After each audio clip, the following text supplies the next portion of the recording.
There's that familiar sound. Let that sound, see, everybody's gonna be like, he's trying to hypnotize us. No. That is signaling your new man that we are about to enter into the presence of the Zoe and the Lord Tepper. We are about to hear the knock on the door of our hearts.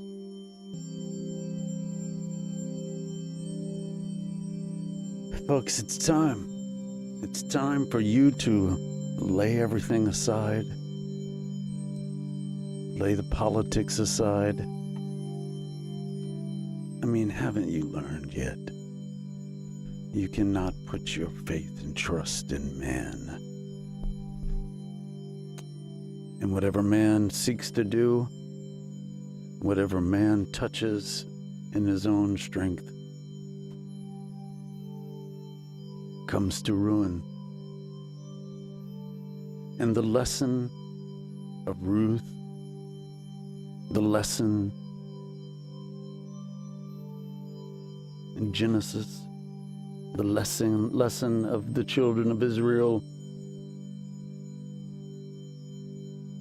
is that man is a swindler.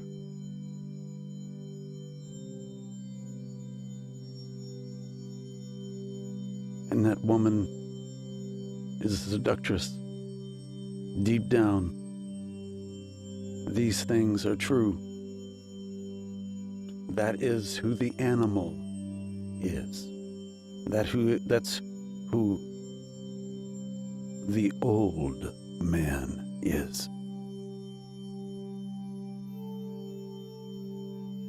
And you need to know, Tammy Crimes, we are praying for you, darling. Father, touch Tammy.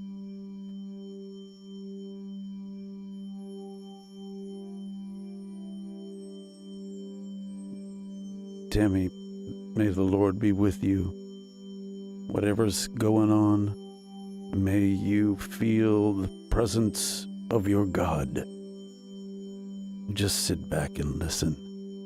Listen to my voice and let me lead you tonight, Tammy.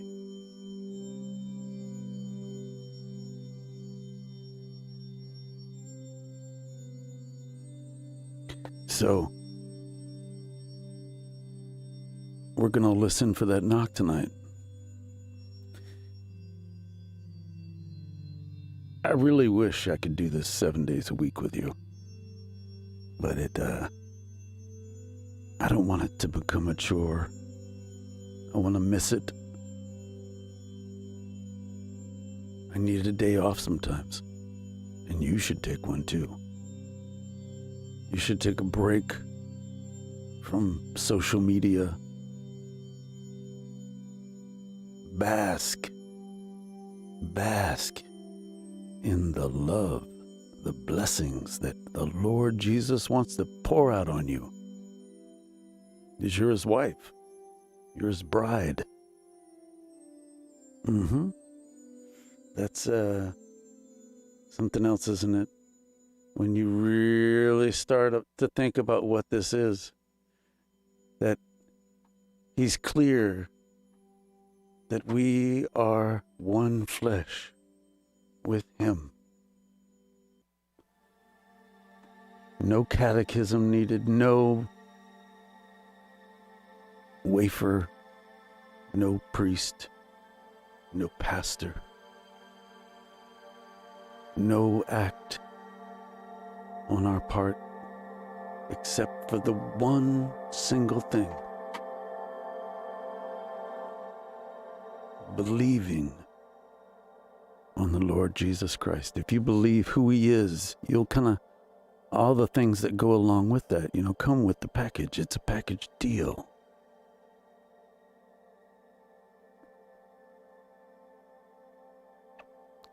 It's the package deal, right?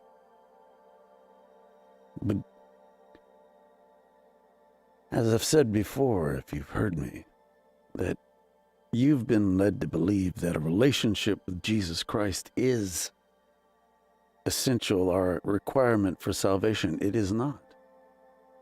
There are going to be Christians that do not have a relationship with Jesus Christ.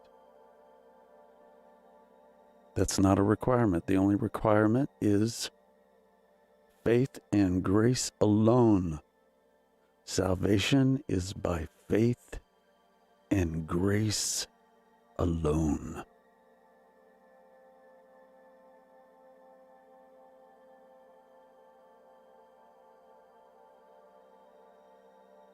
Timmy Crimes, if you are ready,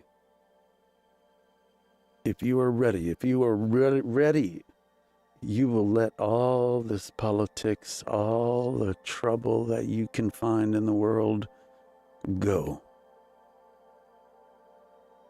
and bask in who the Lord is and what he says of the world, and just believe it. Yeah, there's a lot of evil in the world. But remember that if your eye is dark, your whole body will be dark. Oh, that's the Lord's words. Those are words in red. If your eye is dark, your whole body will be dark.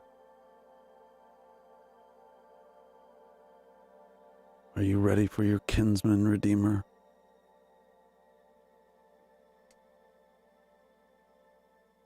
Are you ready for Boaz, the landowner, the lamb that was slain, who took the little book, or the book with the 7 seals on it, out of the hand of him who sat on the throne, the Father? When the landowner, he became the landowner, he got the inheritance. And you see, I hope you were able to catch part 1 last night of Ruth and how it's tied to the book of Revelation. And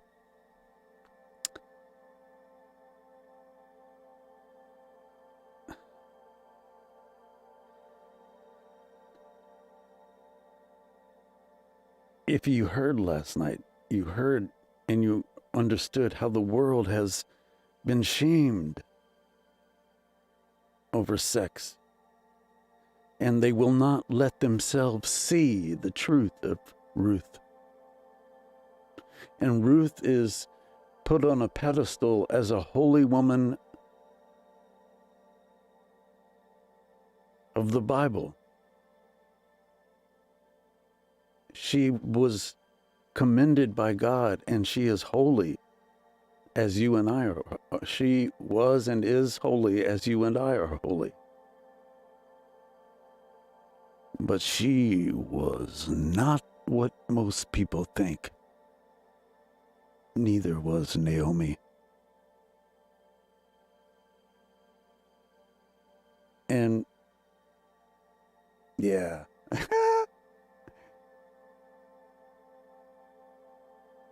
Hannah Tepper, a Christian who doesn't want, to not want for anything but the Lord. That is praying without ceasing. That is a life filled with the Word. That is a life of book eating. John had to put the book into his whole body, into his entire body, to make the 2 witnesses come out. It is so like organic. The book of Revelation, when the strong angel appears and John eats the little book and it's sweet in his mouth and it's bitter in his stomach, I don't think you really Most people really, really do not understand what's happening. I think he vomited, and the two witnesses came out of him. In the vision that John saw, this is apocalyptic, that when it says his stomach was bitter, he was sick. And he was what the children of the 70s, the chemical youths, would say. He was tripping. And he was sick. And he threw up. I know you don't like that image. But don't you see that the drug-induced trip is the counterfeit of this real thing right here? This is the real thing. There's no drugs involved in this. It's just an image, a picture. Patty Shannon just got in from church. Just let you know you're still in it. So we're looking at Ruth again, but it's, I want you to see, what the pillar of Boaz is first. And it's very significant. Pillars are usually used as phallic symbols. And if you think that if you think that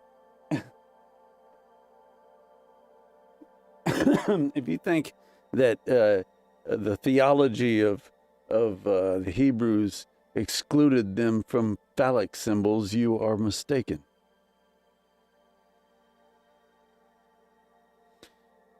A man's phallus was the symbol of his strength. We're talking, he said phallus. Hey, Malcolm Clark, what's up?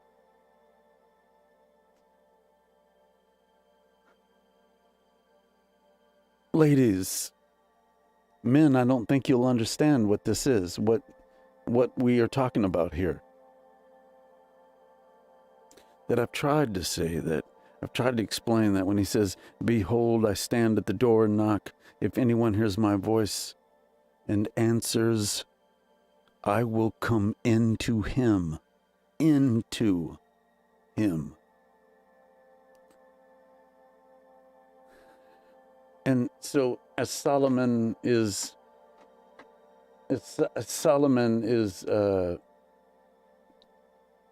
building the temple of the Lord, when he's getting instructions,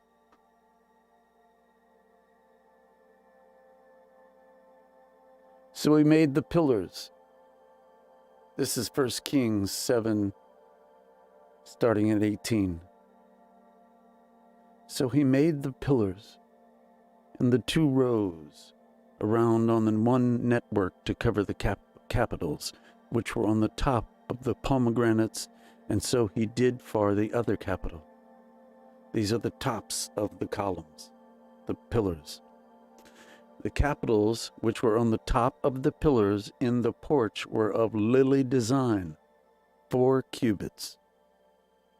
There were capitals on the 2 pillars, even above and close to the rounded projection which was beside the network, and the pomegranates numbered 200 in rows around both capitals. Thus he set up the pillars at the porch of the nave, and he set up the right pillar and named it Jachin. And he set up the left pillar and named it Boaz.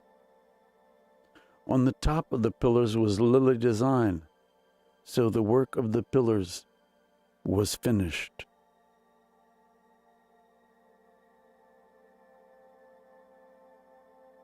Let's see something.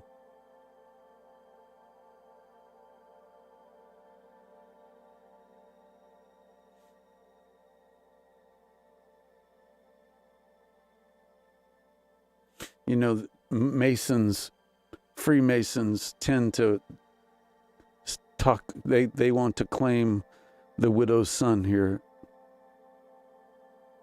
And a lot of them they've taken the name Hammurabi. Now King Solomon sent and brought Hiram from Tyre. Hiram, whom Abi, Hiram Abif. He was a widow's son from the tribe of Naphtali. And his father was a man of Tyre, a worker in bronze. And he was filled with wisdom and understanding and skill for the doing any work in bronze. So he came to King Solomon and performed all his work. He fashioned 2 pillars of bronze. 18 cubits was the height of one pillar, and a line of 12 cubits measured the circumference of both.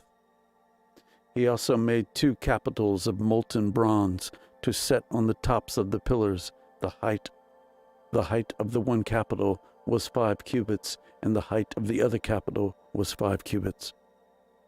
There were nets of network and twisted threads of chain work for the capitals, which were on the top of the pillars. 7, 7, 7, 7 for the one capital, and 7 for the other capital. So he made the pillars and the 2 rows around on the one network to cover the capitals, which were on the top of the pomegranates, and so he did for the other capital. The capitals, which were on the top of the pillars in the porch, were of lily design,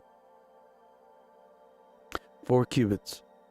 There were capitals on the 2 pillars, even above and close to the rounded projection, which was beside the network, and the pomegranates numbered 200 in rows around both capitals. Thus he set the pillars on the porch of the nave, and he set up the right pillar and named it Jachin, and he set the left pillar and named it Boaz.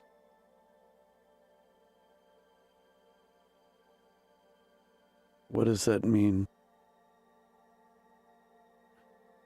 It's a noun, for one. It's a noun.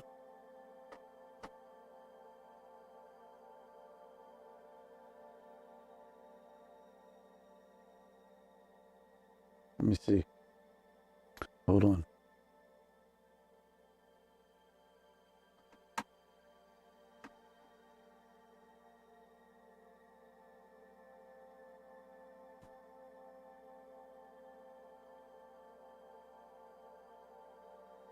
They're going to be like, oh, see, Sean's a Mason. He's reading that stuff.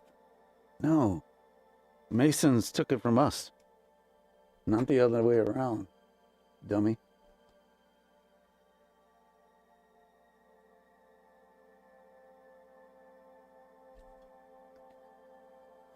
Okay, we want to know what it means. We want to know what the name Jachin. We know it's the name of the 2 pillars. We want to know what it means.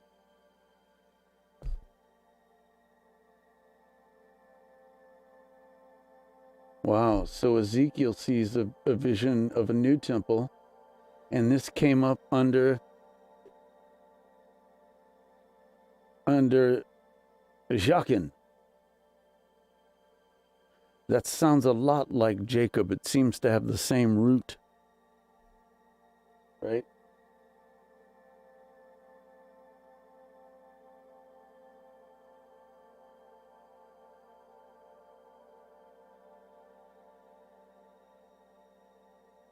It says he establishes. That's the name of it right there. See it at the bottom? See it at the bottom? I can't get it any higher.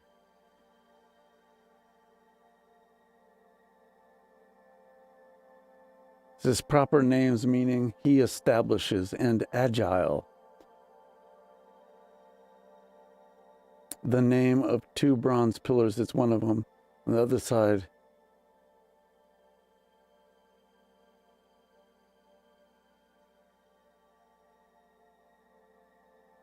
They may have been 27 feet high and 6 feet in diameter, with a 10-foot capital on top. Perhaps each word was the beginning of an inscription that was engraved on the respective pillars. Analogous pillars have been found in front of temples at Korsbab, Tyre, Paphos, and other places. Their functions appear to have been primarily ornamental, though some have suggested they have been giant incense stands. Oh my gosh. It is possible that they took on some symbolic religious importance. Oh my gosh. Oh my gosh. Oh my gosh. Look at that. They took on some symbolic religious significance with the passage of time. Jachinite. Look at that, a Jachinite. What is a Jachinite? From family and tribe of Simeon, descended from Jachin. Simeon was who blessed the Lord when he was a little baby. When he said that, he said that he wouldn't die until he saw the Messiah, and he saw him and he died. That's Simeon. That's Simeon, descended from Jachin. Jachin, oh my gosh. I'm having like a download right now. And I say download like the Lord is like filling in blanks for me right now. Okay, jacinth. A semi-precious stone, more nearly orange in color than hyacinth. Some English translations give jacinth as a gem in the high priest's breastplate. Oh my goodness, the color of one of the riders' breastplate in Revelation 9:17, and the 11th foundation stone of the New Jerusalem. Remember, he gets a new name, Boaz, the two pillars, Boaz and Jachin. Jachin? Is this his new name? Oh my gosh. Marty, Susan Sawyer, Hannelore Tepper, Deborah Bundra. You've been here every night. Dolly Ann Gwynn, Timmy Crimes, Malcolm Clark. You've been here. Hannelore, Patty Shannon. Could this be his new name? Look. He who overcomes, I will make him a pillar in the temple of my God, and he will not go out from it any more. And I will write on him the name of my God, and the name of the city of my God, and the New Jerusalem, which comes down out of heaven from my God, and my new name. His new name. My goodness. Jachin comes from jackal. That's why a jackal is called a golden jackal. Jacob, it comes from Jacob. That Jacques, J-A-C, is the root, folks. Personal name built on the Hebrew noun for heel. Heel, Jacques. Meaning he grasps the heel, or he cheats, supplants. Hey, he cheats death. I'm just saying that Jacques, J-A-C, original ancestor of the nation of Israel and father of the 12 ancestors of the 12 tribes of Israel. He was the son of Isaac and Rebekah. You know all this, I know. Younger twin brother of Esau and husband of Leah and Rachel. And look how Leah and Rachel was brought into the book of Ruth, proving what we were saying, that Ruth tricked Boaz, that what she did would not be looked upon very wisely today, but yet the church in America makes her out to be a holy woman, and they cannot see, and she's vertically, she's justified, but horizontally, this lady Naomi is not. Naomi is scheming. Ruth is scheming. He lays on the end of the barley pile. He's in his robe, and Ruth comes in and uncovers his feet. How you gonna uncover the feet of a robe without uncovering the whole leg? And she lays by him under that cover of that robe. She's in his robe, ladies and gentlemen. And he's like, well, hello, what's your name? And she says, I am Ruth, your maid. And something happens from that point on. And you believe that she's laying at his feet under his robe. You know, I thought of a great skit. You know, she's under the robe, right? And she's wanting to get warm, and she's trying to cover up. And he's just in his robe, and he's woken up because she's pulling his robe down off of him, and he's getting chilly. And he's like, what? And he looks up, and Ruth is rolling over in his robe, right, trying to keep warm. How big do you think his robe was? That's not what's going on there. The threshing floor in the book of Ruth, and we're going to get to it, but we got to talk about the threshing floor in the book of Ruth, folks, is a town. It's not what you think. It's a town where all the reapers live. It's a town where the prostitutes are. It's a town where you go to drink and gamble and do crazy things. And Boaz owned that town. Boaz owned all the fields. And that might have, the other elders who owned land, they may have their workers there too. Like it might have been a community threshing floor. So there are prostitutes there. Boaz gets so drunk he passes out. Ruth comes in and uncovers his feet. And that is a Hebrewic idiom for his testicles. You can't uncover someone's feet with a robe and not uncover their legs. There are prostitutes walking around. She is told not to go until very late. And then when he lies down to go to sleep, to sneak in and get in there with him. You have been lied to. And I showed it. That's the elders prove it at the end of Ruth when they say, may she be blessed as she has gotten her child like Leah and Rachel. And Leah tricked Jacob.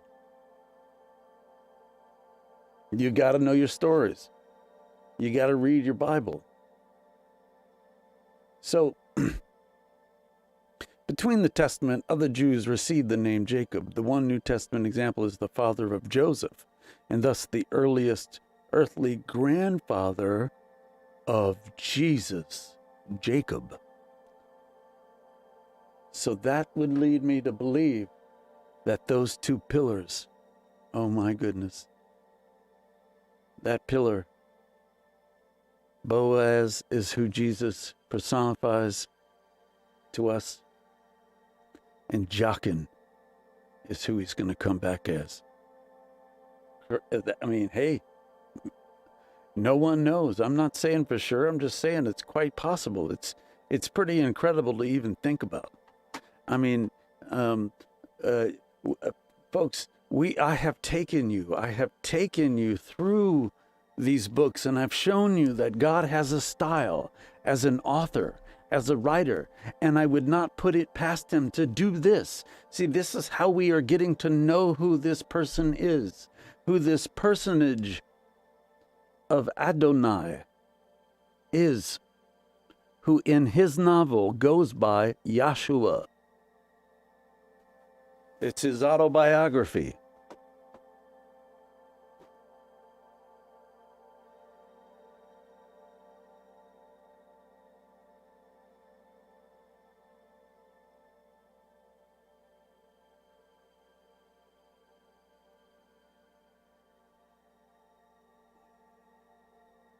So Patty Shannon says, Ruth was a Moabite. Yes, Ruth was a Moabite. And that leads me to my next point. let's just go over there and look, and we can just follow along. But who were the Moabites, Patty Shannon? Where did they come from? Who were they related to? The Moabites, Moab was a son of Lot from Sodom and Gomorrah. And this reveals something very crazy when you think about it.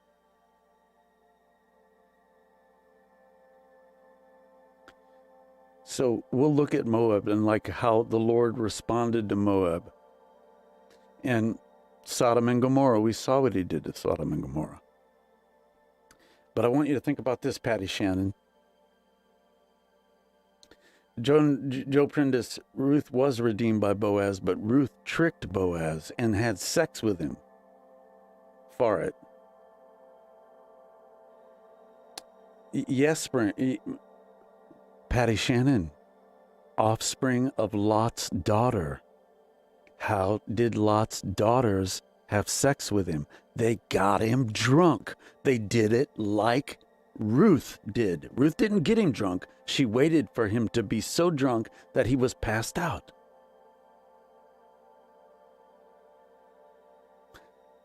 So I want you to consider something like God is the hero of every Old Testament book. So like Esther, the name God does not appear one single time in the book of Esther. And God is to be seen. He is the one orchestrating what happens to save his people behind the scenes. So that's the way Esther is to be read. Think about this. God basically joins his people through Boaz with Moabites who are from Sodom and Gomorrah, where Lot lived. The people of Sodom and Gomorrah. So Kevin Swadley, what's up, my friend? So he is. Think about this. God brings these people together, these two people, and then blames them, and then holds them accountable for becoming like Sodom and Gomorrah. Lot was established in Sodom and Gomorrah, yet God brought the inhabitants of Sodom and Gomorrah to be joined with Boaz and actually become part of the lineage of the Messiah. But yet, like we saw in Ezekiel, the whore of Babylon became like Sodom and Gomorrah. But yet God moved Boaz to redeem the inhabitants of Sodom and Gomorrah, and then holds them accountable for it. Patty Shannon, correct. Jesus had Moabite in his bloodline. Totally. You know, if you read Ruth the way that the world portrays Ruth, the genealogy at the end doesn't make a big deal. But when you read Ruth, as we did last night, where I show you that Ruth is just as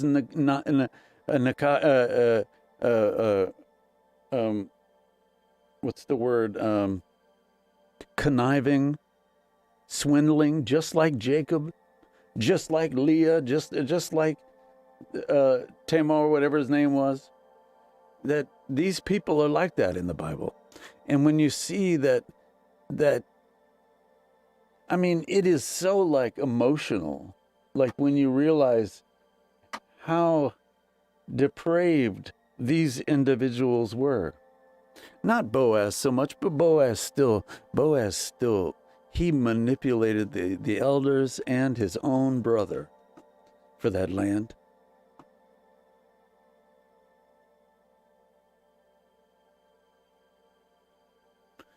Hannah Lord Tepper said maybe Ruth didn't need to do that. Boaz would have loved her anyway, but that's not what that was about. what ifs. You could say that, but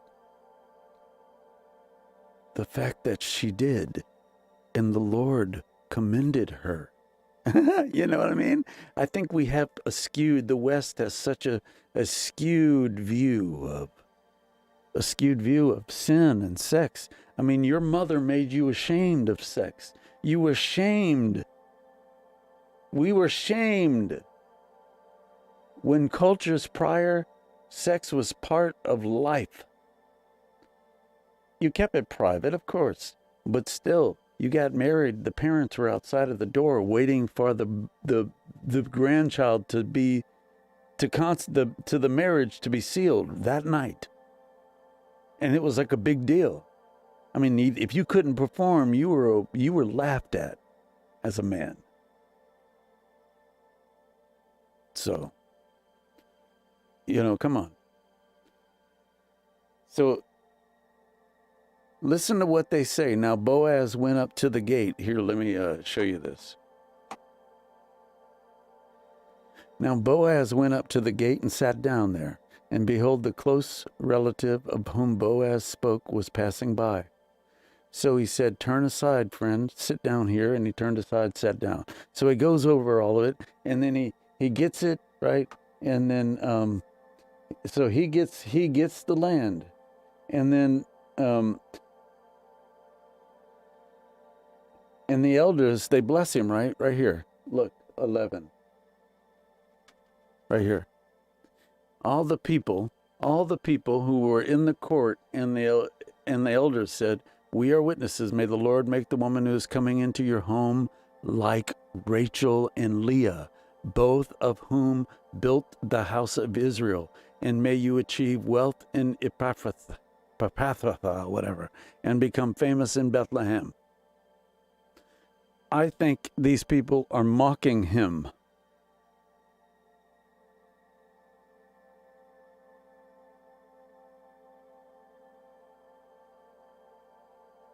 I don't think you hear it quite like they're saying it's well, Leah tricked. Leah went in there with her face covered, and she had sex with Jacob. That's who they tricked him. And he worked 7 years, and he had to work another 7 years. Seven. Another style of God. Gee, what does it mean? What does it mean? It means that he likes to use the number 7 as a writer, significant to rest. Rest from all your conniving. Rest from your eager pursuit of self-interest at the expense of everyone else. Rest. Rest from worry about your health. Rest from your worry about a virus. Rest. Folks, what Rachel and Leah did were not to be viewed as like some heroic thing. I mean, study, folks. Study.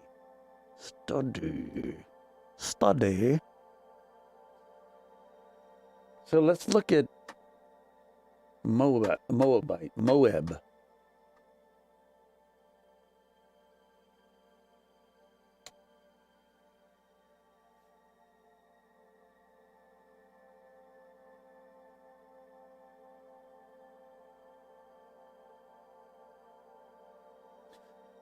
Moab, the seed of the father.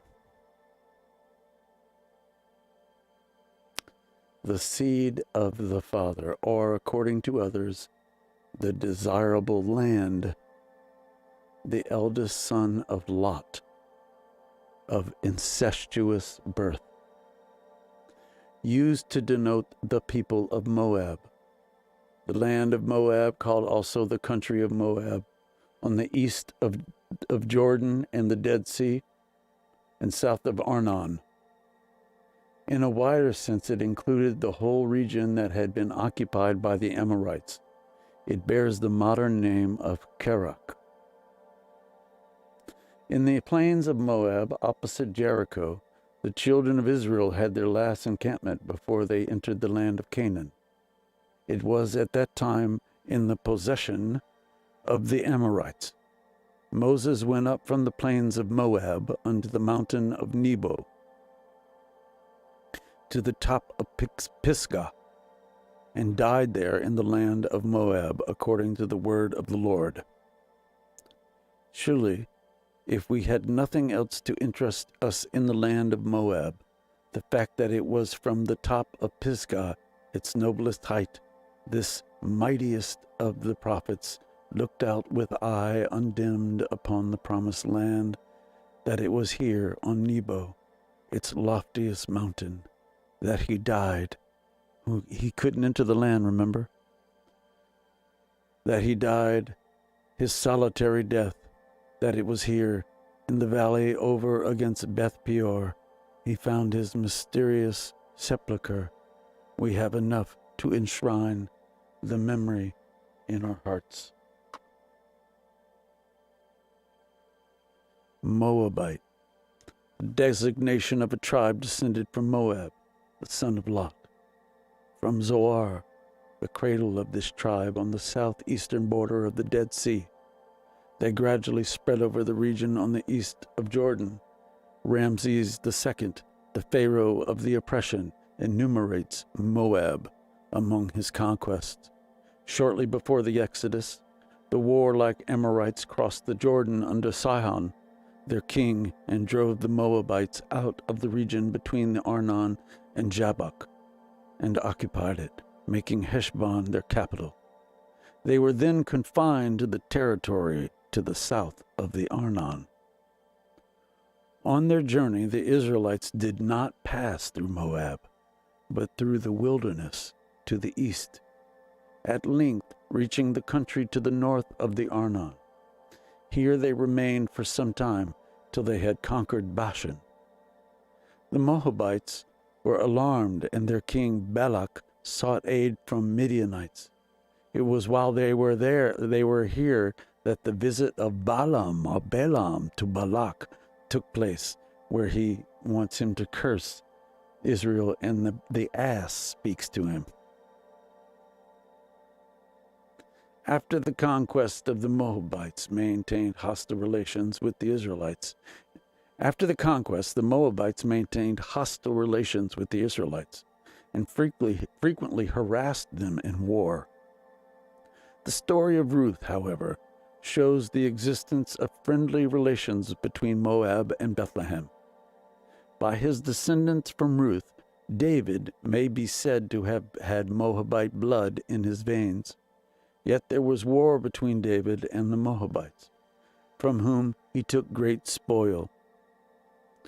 During the 150 years which followed the defeat of the Moabites, after the death of Ahab, they regained apparently much of their former prosperity. At this time Isaiah delivered his burden of Moab, predicting the coming of judgment on that land.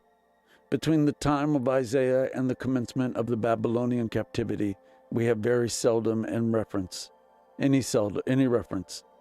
to Moab. After the return, it was Sanballat, a Moabite, who took chief part in seeking to prevent the rebuilding of Jerusalem in Nehemiah 2:19. Moabite stone, a basalt stone, bearing an inscription by King Misha, which was discovered at Dibben by Klein, a German missionary at Jerusalem in 1868. It was 3.5 feet high and 2 inches breadth, and its thickness rounded at the top. It consisted of 34 lines written in Hebrew Phoenician characters. It was set up by Misha as a record and memorial of his victories. It records Misha's war with Omri, his public buildings, and his wars against Horonaim. This inscription in a remarkable degree supplements and corroborates the history of King Misha recorded in 2 Kings 3:4-27. With the exception of a very few variations, the Moabite language in which the inscription is written is identical with the Hebrew. The form of the letters here used supplies very important and interesting information regarding the history for the formation of the alphabet, as well as identically regarding the arts of civilized life of those times in the land of Moab. The ancient monument recording the heroic struggles of King Mesha with Omri and Ahab was erected about BC 900. Here we have the identical slab on which the workmen of the old world carved the history of their own times, and from which the eye of their contemporaries read thousands of years ago the record of events which they themselves had been the witnesses. It is the oldest inscription written in alphabetic characters, and hence is, apart from its value in the domain of Hebrew antiquities, of great linguistic importance. That was a pillar, ladies and gentlemen. It was 3.5 feet tall, and it was 3.5 inches thick. Or it was wide. It was like tall, and it was like written, the story was written down. It was about Mesha. And the phallus was showing his power.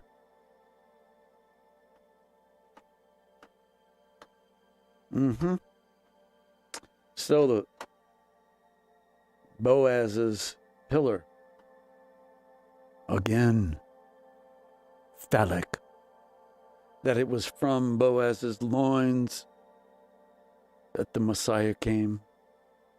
From Boaz's loins that the Gentile was brought in. It was Boaz who painted us the picture of redemption, being bought back. That's what redeemed means, you know.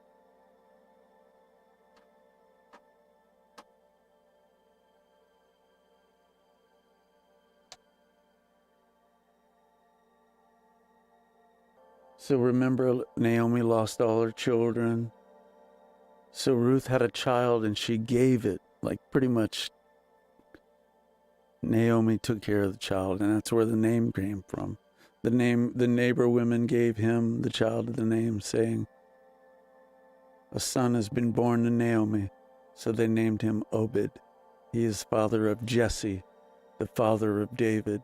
Now, when you realize what, you see, it was just a choice. There was nothing special about Naomi, nothing special about Ruth, that they were desperate women who did desperate things, that we are so uptight we can't even realize that if we were starving and we saw our family dying, that we might be willing to do to get food. And you don't know until you've been there. So that these desperate people, these people that swindled and conned, and hey, what's up, Grand Harper? These people that swindled and were basically corrupt, just like us, that the Lord sought to include them. And that's why it's so emotional when you understand who these people are. And he said the neighbor woman gave him a name, saying, a son has been born to Naomi. So they named him Obed. He is the father of Jesse, the father of David. Now these are the generations of Perez.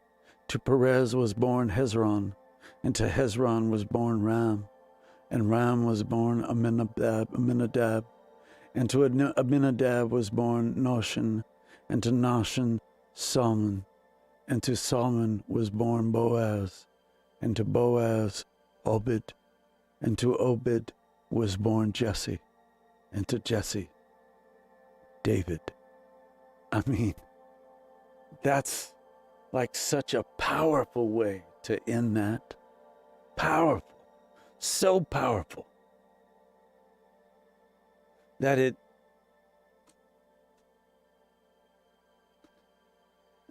grace is in the genealogy. This meritless favor that really only depends on God's choice.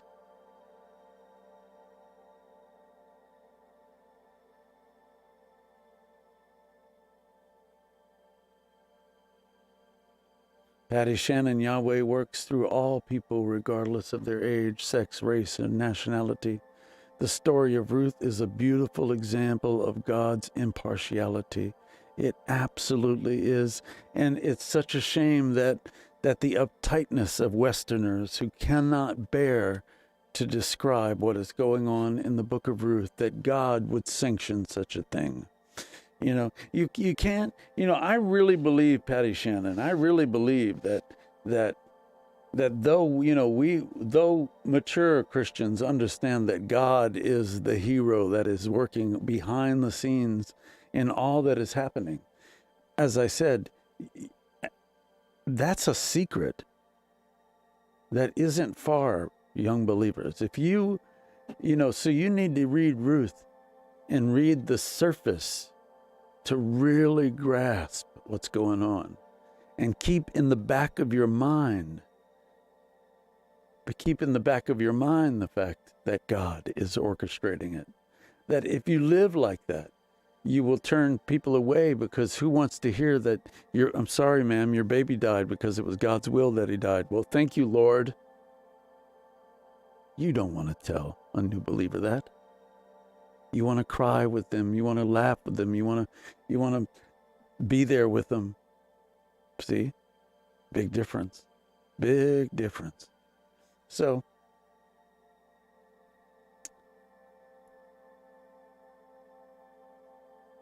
another lesson in the denial of who Ruth was, the denial of who Naomi was, the lesson in that is a nation becomes the sin that they don't acknowledge or that they hide. That we cannot see who Ruth really was because we won't look at it, but yet pornography is rampant. We become the things that we hide and are ashamed of, that they take root in our lives, and we become that. So stop being ashamed. Turn to the Redeemer. Focus on him. Focus. Let him occupy more space in your brain than all the pornography you look at. Let him occupy the space in the brain that all the entertainment you look at and what you use for entertainment, your obsession with politics and who's saying what and doing what, your obsession with things that you feel there's an injustice about. You cannot fix it.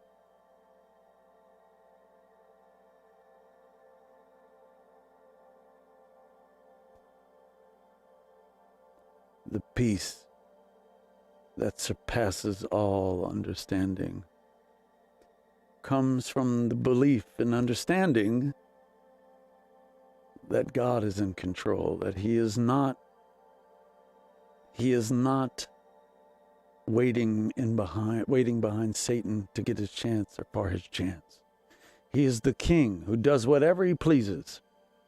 He created Hitler. Yes, he created Hitler. But it wasn't sin. It's not sin for him. There's no sin. He has no sin nature. Yes, he created Xerxes. Yes, he created the pharaohs. Yes, he did all of that. Yes, he slaughtered people. Yes, it's him. No, but Sean, he allows it. He doesn't. Don't learn logic, learn deduction, learn physics, learn what first cause is and first mover. That he is the prime mover. Nothing happens apart from him. As I said to you before, that you just won't believe, that Satan worships God. I'll say it again. Satan worships God.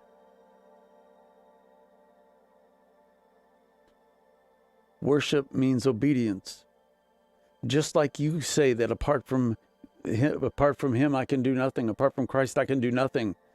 Satan says the same thing. Worship is obedience. Satan can do nothing apart from asking for permission. Peter, Satan has asked to sift you. You will deny me 3 times. Job, has your servant Job not said this? I bet that I can make him deny you. Go test him.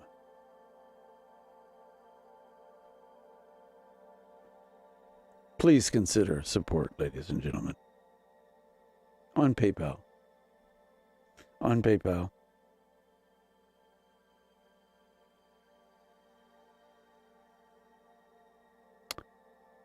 Marta. Thank you.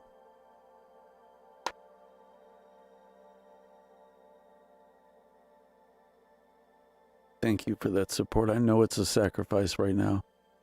I know it is.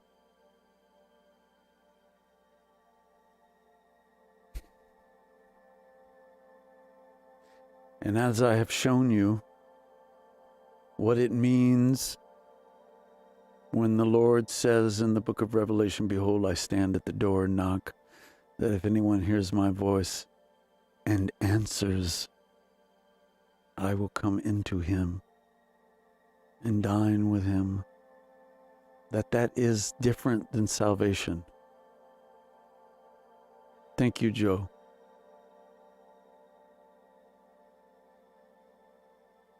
PayPal's pretty easy. And then there is Patreon, which is once a month. But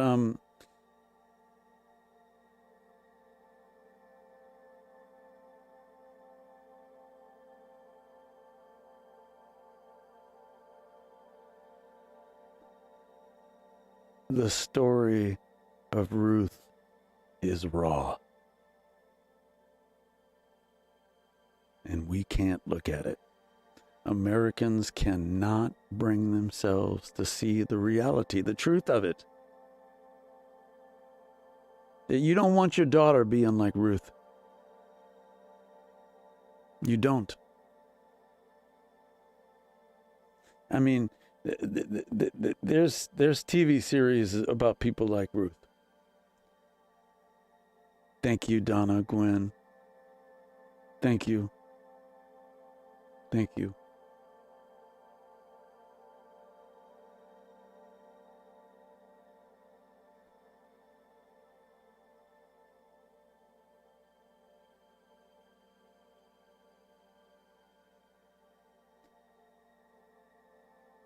A relationship is not a requirement for salvation. A relationship with Jesus Christ is not required, and you may not see it in people. It's not required. Only belief. Salvation is by faith and grace alone.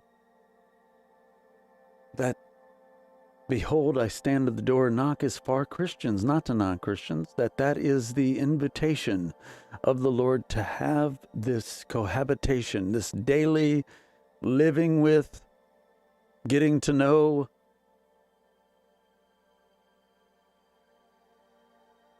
And believe me, from an ancient standpoint, from an ancient point of view,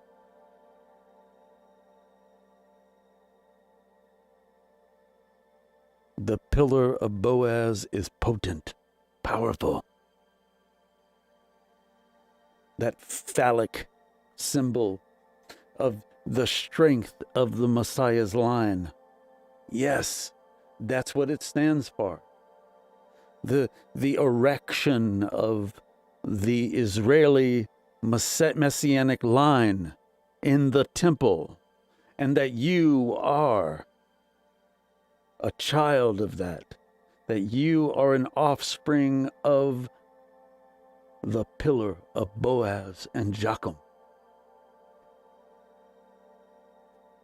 Crazy, huh? Good Susan Sawyer. Martha. Martha Dixon, thank you. Martha. Martha. Marty is a Martha. Martha. Hey, I like the way it sounds. I like the tongue roll. Martha. Martha. Martha. Instead of Adrian, Martha. Martha.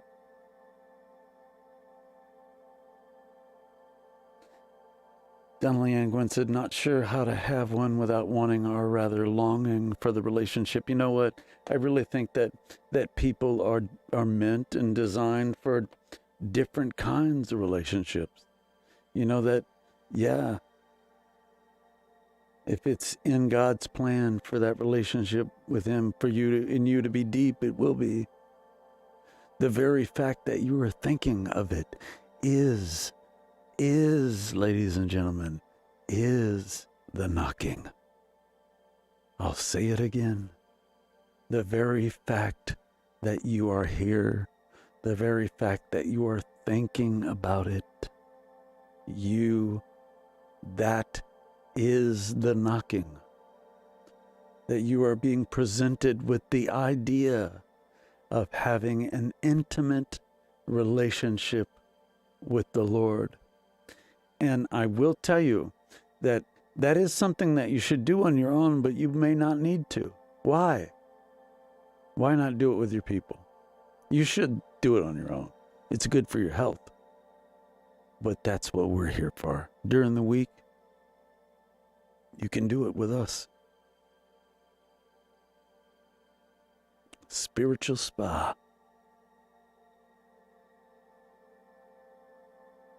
Marty Moose says, Mouse said, do it with us. Yeah, stop it.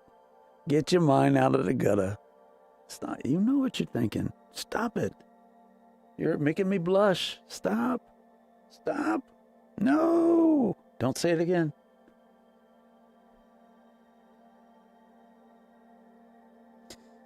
You know, don't forget about His style, because that's who He is. His holiness, that's just a characteristic of Him. It is who He is, but it's not really, like me. Like, who are you? Like, what do you do? Like, what do you think about? Like, what are like clever little things that people do? Like these little stop it, Black Knight. See what you're starting, Marty? You started it. See, Black Knight is, we can do it together.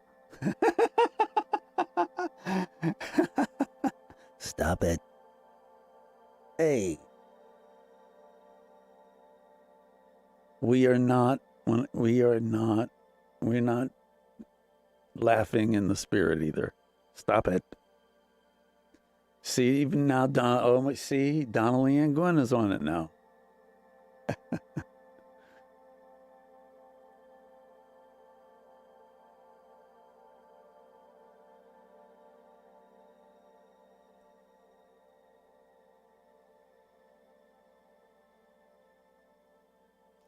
Yeah, please consider giving. We need all the help we can get. And don't forget, it's for a raffle. So, for instance, I'm going to just tell you what someone gave, just so you can understand. I'm going to use it as a little commercial. Okay.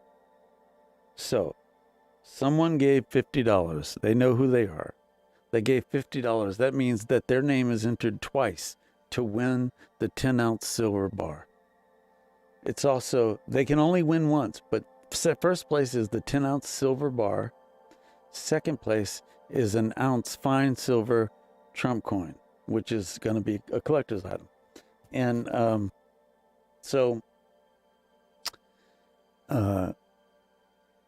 yeah.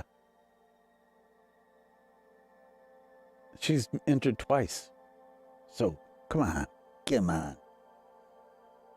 The daddy long legs in here. He just flew by my face. Let me see if you see him.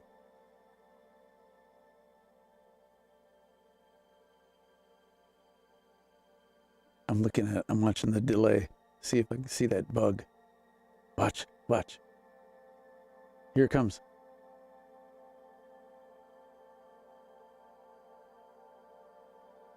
Nope, you didn't see it. Or maybe you did. Thank you, Malcolm Clark. You know, my purpose in this life. See, Marty's starting it again. Girl, I'm going to have to put you in the corner. My purpose in life is to help you understand how to read the Bible. And through reading the Bible, how to understand who God is as a person. As a person. I get it. God is love. I get all these attributes of him, but that's not what I'm talking about.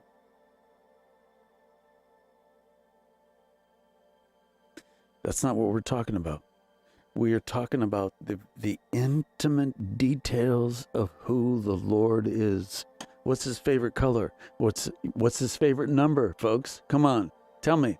What's the Lord's favorite number? What's his favorite number? What is the Lord? Answer in the chat if you know. What is the Lord's favorite number? Like, this is part of his person, like who he is. What's his favorite number? This is a little thing we're learning about him. This is who he is. Yeah, Joe, you do. You go in as guest. Yeah. Yes, you see. Malcolm Clark, Emerson Roy Shaw Jr., Susan Sawyer said 7.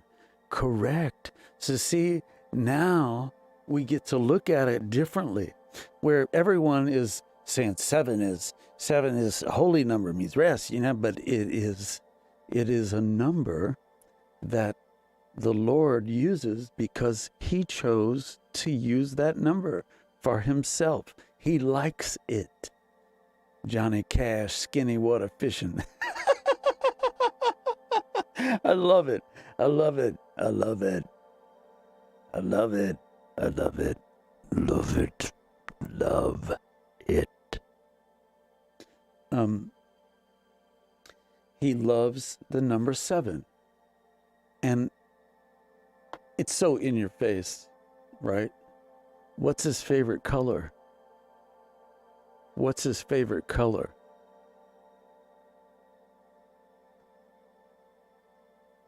What's his favorite color?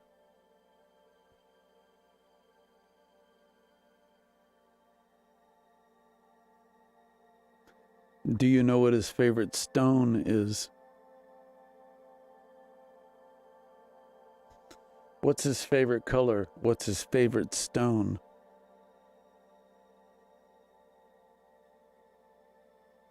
I believe his favorite stone is jasper. What's his favorite color? Malcolm says white. Maybe, but I don't think so. Deborah Bunder says, so what's his favorite color? Hold on, let's see. Okay, Black Knight says white. I'm not white, you racist people. It's black. It is black. I'm telling you, it is black. So what's his favorite color? Red. Crimson red. The color of his blood. Patty Shannon, that's his favorite number, okay? And his favorite stone, we could figure that out. If we kept reading, we kept seeing all these occurrences when he shows himself. Like when he shows in Ezekiel, red. Susan Sawyer said, I think purple. It's red. And there's a stone that's red too, and he likes that one too. And he also likes clear crystal. He likes to, like his ship, like his chariot, Ezekiel 1, Ezekiel 11, when it shows up, the wheels within the wheels and all this stuff, right? And That's the mothership. That's how he's traveling. And you say, well, God doesn't need that. No, he doesn't. He doesn't need that. He doesn't. But he's got style. And he's going to run around and travel in a hot rod. A crystal, cherub-driven, wheel-within-wheel ship.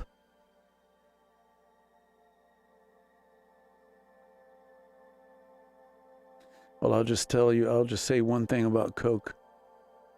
It is very significant that Coke has done what they have done, and they're in the news, and there's a lot of famous Republicans that are strung out on Coke all the time. Anyway, that's all we're going to talk about that. Patty Shannon said purple. It's red. Yeah, Black Knight says, what a badass sleigh. That's exactly what it is. He's got style.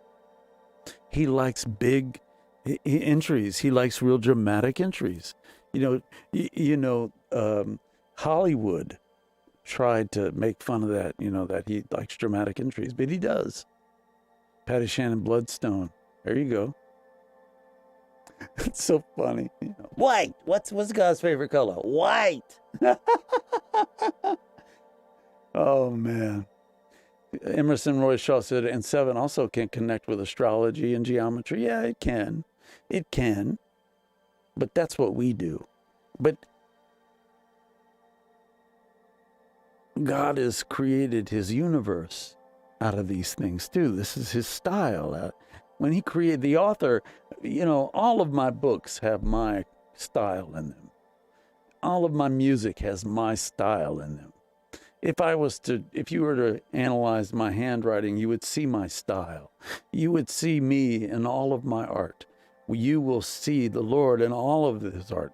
And that is the thing that transcends outside of the Bible, if you can understand this, Patty Shannon, just coming from church, that what I am proposing to you is that through the Bible, we learn to recognize the style of God. See, I can't say just we recognize how to know God. I can't say that because we've kind of construed that. But when I say his style, I'm talking about who he is. Not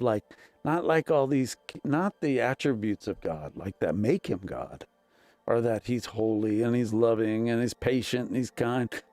Sure, those are like the big things. But I'm talking about the little intimate details of who God is. What I'm proposing to you is that when you learn that in the Bible and you step away from the Bible and you look at how governments are being used and how they work, and when you look at things and how they happen in life, you see the style of God, the personality. That could be a good word, but the style, the personality, it may be more of those bigger things, Hannah Lord Tepper, I don't know, but the style, the little, the intricate details of these things. We could say that red is the Lord's favorite color, but that might be like the cliche thing that we would say, right? Because of his blood. But I bet if we were to look, we might find gemstones and things that are this color, and that he uses these colors in his construction of his temple. And he's telling Moses how to paint things, what they need to look like, all this stuff. He's using Moses as his hands. So he's an artist. He's a writer. He's a storyteller. And when you catch the drift of that and you ride that wave, all of a sudden you are able to see God like you can almost, what he's about to do, because even though let's say you haven't read that book in 10 years, a book of the Bible, and because you've been studying all this stuff over here, looking at his style and studying him, and you go to read this book, and you know what's coming because you know him. You know him. And he does not contradict himself. What is one of those non-moral attributes? Remember, there's 4. Omnipresent. He's everywhere at all times. Omniscient. He knows all. Omnipotent. He is all-powerful. And in the one that we need, I'm just looking out there, and the one that we want to use for our purposes here is immutable. So when we're looking at his style, immutable means he cannot change. He doesn't change. God limits himself. God limits himself. There are things that God cannot do. And this is very important to who he is, like the fact that he loves. That doesn't really tell you who he is. What he is. He can't change. The foundation of who he is, at the foundation of who he is, he cannot change. The fact that he has existed, you can't even use the word exist for him, but the fact that he has always been, he is the I am. There is no beginning and end. That he is not unknowable.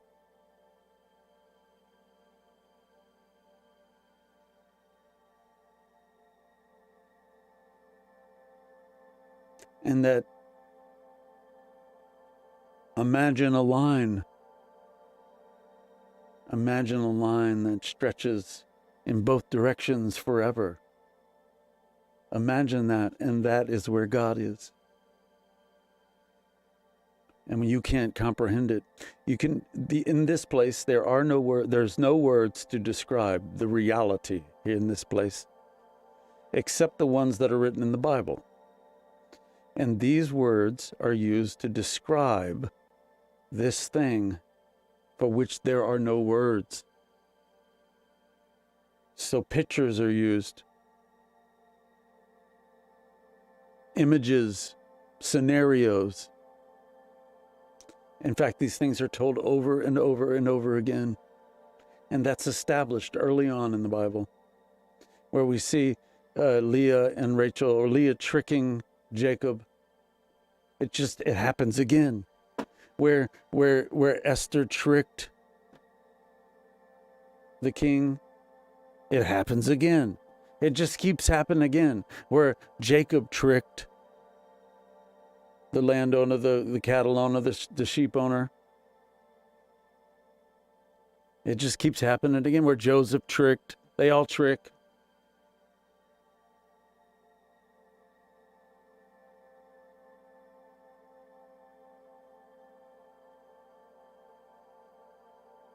It seems that there is also when Bible characters appear in someone else's land, and they're the focus, they tend to be the heroes. And when the Bible characters are in Egypt, they rarely do any wrong.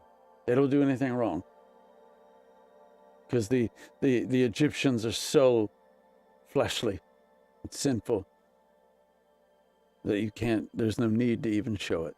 Yeah, these are literary devices, folks.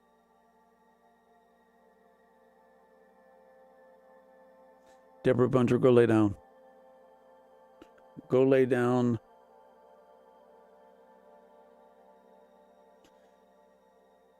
Go lay down.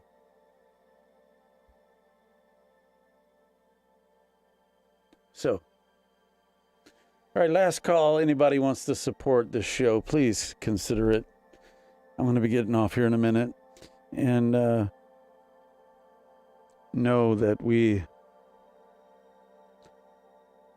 love the Lord here, and we make new discoveries. In fact, I wake up at 3:30, 4:30 in the morning, around that time. And I've got my own little ritual with coffee and donuts that I go do, and I go sit and I study. And I study for several hours, early in the morning. It's cold outside. I'm sitting in my car and it's like warm. Got the heat on. Soon, if you have anyone that lives on the West Coast, Marty, call them tonight. Tell them you love them.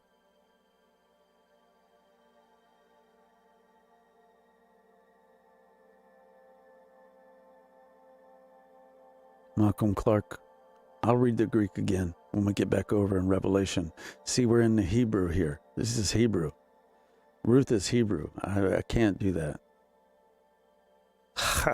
Can't do that.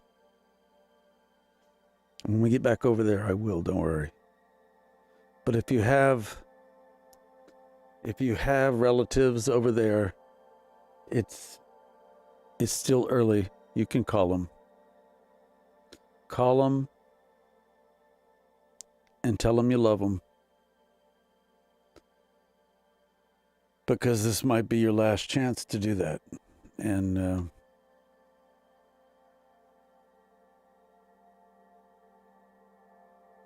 Ray Winchester, you're on the West Coast. Marty's on the West Coast. There's several people on the West Coast.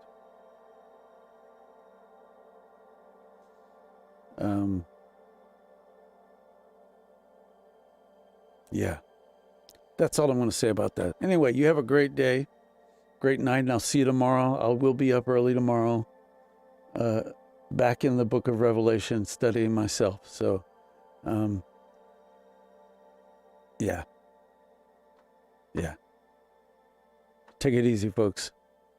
Love you guys. Later. Peace.